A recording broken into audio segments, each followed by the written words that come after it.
BJP and Modi, Amit Shah Garla sketch. నువ్వు ఏం అర్థం చేసుకోగలవు పెకాసురాజు?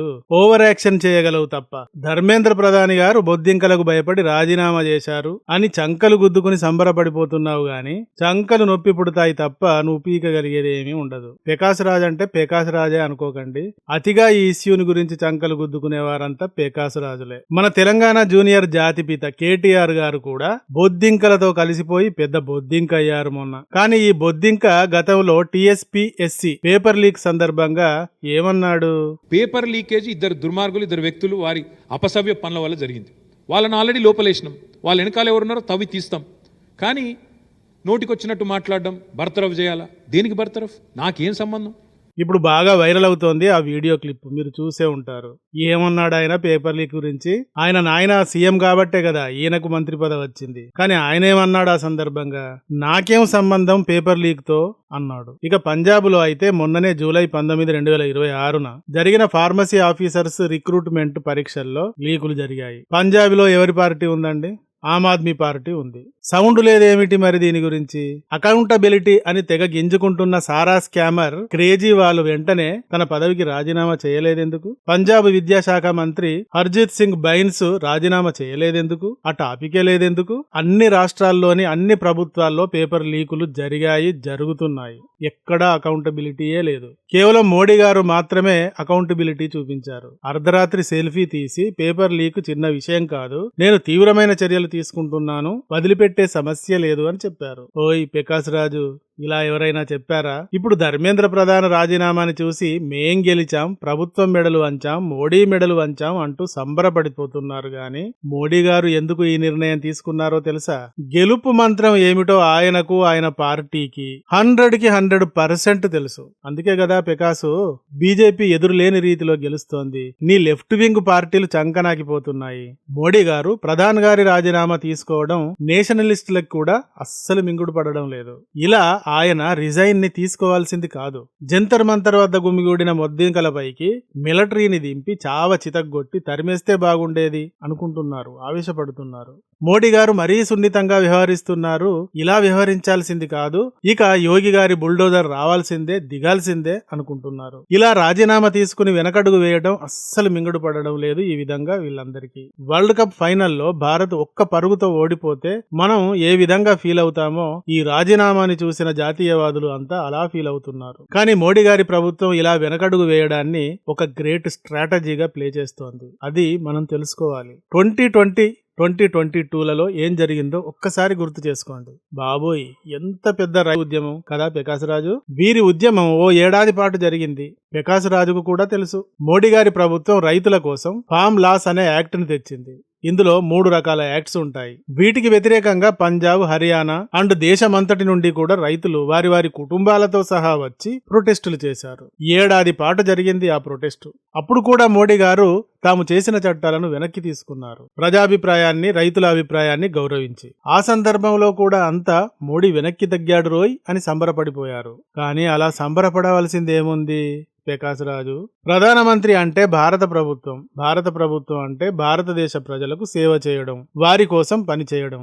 అంతేగాని నేను ఈ దేశానికి ప్రధానిని, 150 కోట్ల మందికి ప్రధానిని, నేను తెచ్చిన యాక్ట్స్ ని వ్యతిరేకిస్తారా, నేను ససేమిరా బిల్లును వెనక్కి తీసుకోను అని సెల్ఫ్ ఈగో ప్రదర్శిస్తారా? మన ప్రధానికి అలాంటి సెల్ఫ్ ఈగో లేదు. ఆఫ్టర్ ఆల్ ఓవర్ యాక్షన్ చేసే నీకే అంతుంటే ప్రకాష్ రాజు మోడీ గారికి ఎంత ఉండాలి? కానీ ఆయనకి అలా లేదు. ఆయన ప్రజల అభిప్రాయానికి విలువ ఇస్తారు. అవసరమైతే తల వంచి నమస్కరిస్తారు. నమస్కరించడం తప్ప, ప్రజలకు నమస్కరించడం తప్ప ప్రకాష్ రాజు నువ్వు చూసే ఉంటావు. ఎవరైనా మోడీ గారి కాళ్లకు నమస్కరించడానికి వస్తే మోడీ గారు ఏం చేస్తారో చూసావా ఎప్పుడైనా? కళ్ళున్నాయి కదా, చూసే ఉంటావు. ఆయన వీలైనంత వరకు వారిని తన కాళ్ళు మొక్కనివ్వకుండా అడ్డుకుంటారు. తర్వాత తానే వంగి వాళ్ళ కాళ్లకు నమస్కరిస్తారు. ఇలాంటి ఈయన ప్రజాభిప్రాయానికి తల వంచి నమస్కరించడంలో ఆశ్చర్యమేముంది? ఆయన తన ప్రతి కదలికలో కూడా ఈ జీవితం ప్రజల కోసం అన్నట్టుగానే వ్యక్తం చేస్తూ ఉంటారు కదా. ప్రకాష్ రాజు చంకలు గుద్దుకోకు, నొప్పి పుడతాయి తప్ప ఇంతకంటే నీకు వచ్చే బెనిఫిట్ ఏం లేదు. 2020, 2021లో మోడీ గారు రైతు చట్టాల నుండి వెనక్కి తగ్గడాన్ని కూడా ఇలాగే లెఫ్ట్ వింగ్ అండ్ వాళ్ళ 15% media, anti Modi and anti నేషనలిస్టులు, ప్రతిపక్షాలు సెలబ్రేట్ చేసుకున్నారు. ఓకే, మోడీకి గట్టి దెబ్బ పడింది, ఇక మోడీ చరిష్మా డామేజ్ అయింది, పతనం మొదలైంది అని అంతా ప్రకాశ్ రాజులైపోయారప్పుడు. కానీ ఆ తర్వాత మోడీ గారు దేశంలో జరిగిన రకరకాల ఎన్నికల్లో పంజా జలిపించారు. సింహంలా గర్జిస్తూ ఉంటే అంతా వణికిపోయి ఓం మోడాయనాయ నమః, ఓం బీజేపీ ఆయన మహా అని అన్ని బీజేపీకి అర్పించేశారు. రాష్ట్రాలన్నీ బీజేపీ అర్పితమైపోయాయి. రైతు చట్టాలను వెనక్కి తీసుకున్న తర్వాత Bihar, Assam, Puducherry, UP, Gujarat, Uttarakhand, Manipur, Goa, MP, Rajasthan, Chhattisgarh, Tripura, Nagaland, Meghalaya, Odisha, AP, Haryana, Arunachal Pradesh అన్నింటిలో గెలిచింది. కొన్నింటిలో కూటమితో కలిసి గెలిచింది, కొన్నింటిలో గతం కంటే భారీ మెజారిటీతో గెలిచింది, కొన్నింటిలో కాంగ్రెస్ ను ఓడించి గెలిచింది. ప్రకాష్ రాజు చంకలు గుద్దుకుంటున్నావు గాని రైతు చట్టాలను వెనక్కి తీసుకున్న తర్వాత మోడీ ఓటమి స్టార్ట్ అయ్యింది అనుకున్నారు కదా, కానీ ఆ తర్వాత ఇన్ని గెలిచారు. గెలవటం ఎలాగా బాగా తెలిసిన వ్యక్తి మోడీ గారు, ఆయన పార్టీ కూడాను. అయ్యో ప్రకాశం, బాగా విస్తుపోకు, అంత వ్యతిరేక ఉద్యమాన్ని తట్టుకుని ఇన్ని ఎలా గెలిచారు అని విస్తుపోకు. ఎలా గెలిచారు అంటే నువ్వు నమ్మవు గాని ఆయనకు స్వంత జీవితం లేదు, ఆయన ప్రజల కోసం మాత్రమే జీవిస్తున్న వ్యక్తి కాబట్టి.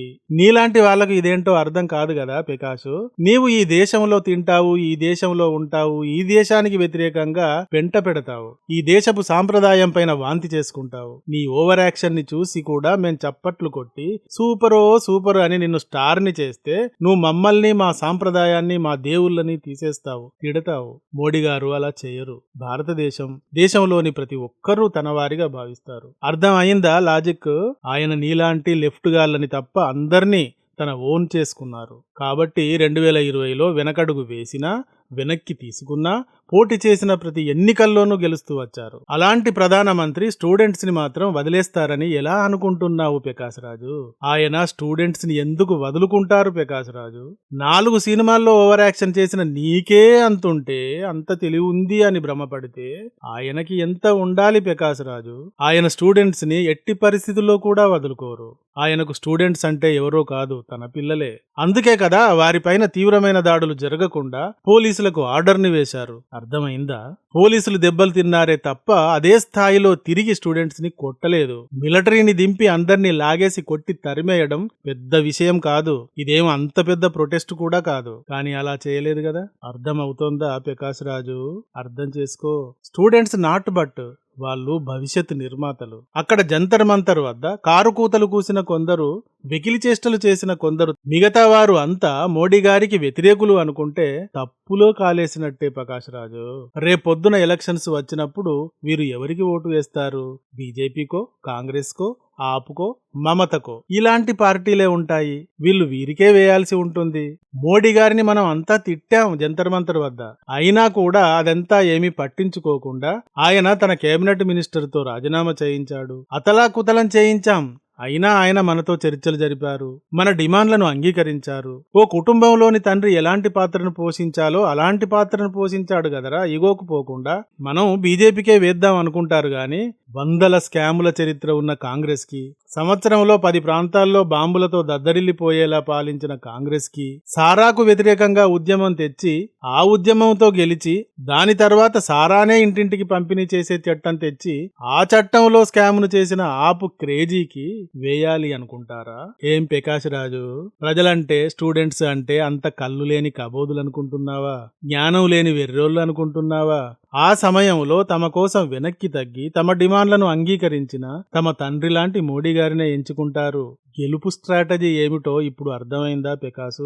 పోనీ సీజేపీ అనే ఈ ఉద్యమ సంస్థ ఓ పార్టీగా మారి ఎన్నికల్లో పోటీ చేసిందే అనుకోండి. కేంద్రపాలిత ప్రాంతాలతో కలిసి 36 రాష్ట్రాలలో వీరికి కనీసం పాంప్లెంట్లు అచ్చువేయించుకోవడానికి కూడా పీక్కోవాల్సి ఉంటుంది. ఫర్ ఎగ్జాంపుల్, బీజేపీ దశాబ్దాల కాలం పాటు పోరాడిన తర్వాత 2014లో కదా పూర్తి మెజారిటీతో గెలవగలిగింది. బీజేపీ అనేక సంస్థలను ఏర్పాటు చేసుకుని అనేక విభాగాల్లో పనిచేస్తూ జాతీయవాదాన్ని హిందుత్వాన్ని అస్త్రాలుగా చేసుకుని నిరంతరం పోరాడితే కదా ఢిల్లీ సీటు దక్కింది. వాజ్పేయి, అద్వానీ, మోడీ లాంటి వాళ్ళు దేశం కోసం జీవితాలని గడ్డిపోచలాగా తలిచి పనిచేసిన వారు ఎందరో పనిచేస్తేనే కదా ఢిల్లీ పీఠం దక్కింది.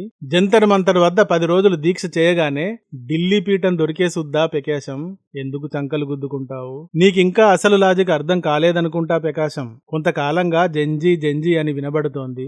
జంజీలను ప్రయోగించాలన్న కోరిక కూడా ప్రతిపక్షాలు వెలిబుచ్చుతున్నాయి. ఎందుకు అంటే ఎన్నికల్లో బీజేపీని ఓడించే ఫ్యాక్టర్స్ వారికి కనబడటమే లేదు కాబట్టి. బీజేపీ కూడా అనుకుంది జంజీల వల్ల ఏం జరుగుతుందో, భారత్లో జంజీల ఉద్యమం ఎంత ప్రమాదకరంగా మారగలుగుతుందో, దాని వెనక ఉండేవారు ఎవరో, దాని స్వరూపం, దాని విస్తృతి ఎలా ఉంటుందో, భవిష్యత్తులో ఇలాంటి ఏదో ఒక ఉద్యమాన్ని ఎదుర్కోవలసిన రోజైతే తప్పకుండా వస్తుంది అని ఈ నెల రోజుల పాటు బొద్దింకల ఉద్యమాన్ని పరిశీలించింది. విద్యార్థులంతా బొద్దింకలుగా మారకముందే వారి డిమాండ్లను ఒప్పుకుంది. స్టేజీ పైన ఉండి లీడర్లం అవుదామని చెలరేగిపోయే వేళ్ల మీద లెక్కించేంత మంది బొద్దింకలు తప్ప మిగతా వారంతా రేపొద్దున మోడీ గారిని ఎంచుకోవాల్సి వచ్చినప్పుడు ఆలోచిస్తారు, రాహులా, క్రేజీయా, మోడీయా అని. అర్థమైందా పెకాసు మోడీ గారి లాజిక్? స్టూడెంట్స్ పైన దాడులు చేసేలాగా రెచ్చగొడితే పోలీసులు దాడులు చేస్తారు, దాంతో బీజేపీ వారికి దూరం అవుతుంది, స్టూడెంట్స్ కి దూరం అవుతుంది అని కలలు గన్నారు కదూ.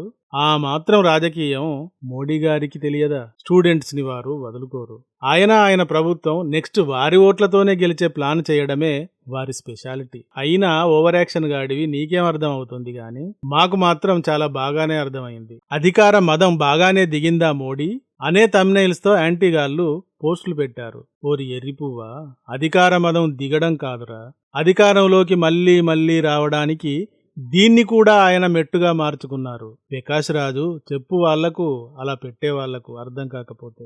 మోడీ, బీజేపీ అండ్ వాళ్ళ వందల సంస్థలు ఈ దేశం కోసం తాము మళ్ళీ ఎలా గెలవాలో ప్లాన్ చేస్తారు. మళ్ళీ బాంబు పేలుళ్ళు, మళ్ళీ టెర్రరిజం, మళ్ళీ వందల స్కాములు జరగకుండా ఈ దేశం అభివృద్ధి చెందాలి అంటే తాము అధికారంలో మళ్ళీ ఉండాలి అని. అలా ఉండేందుకు వాళ్ళు వెనకడుగు వేస్తారు, రాజీనామా చేస్తారు, ఏదైనా చేస్తారు. ఇదండి అసలు విషయం. ఈ వీడియో గాని నచ్చితే ఒక లైక్ ఇవ్వండి. అలాగే ఇంతవరకు మా ఛానల్కి సబ్స్క్రైబ్ చేసుకున్నట్టయితే వెంటనే సబ్స్క్రైబ్ చేసుకోండి. ఇలాంటి వీడియోల నోటిఫికేషన్స్ కొరకు బెల్ ఐకాన్ని కూడా క్లిక్ చేయండి. Thank you for watching. జై హింద్, జై భారత్.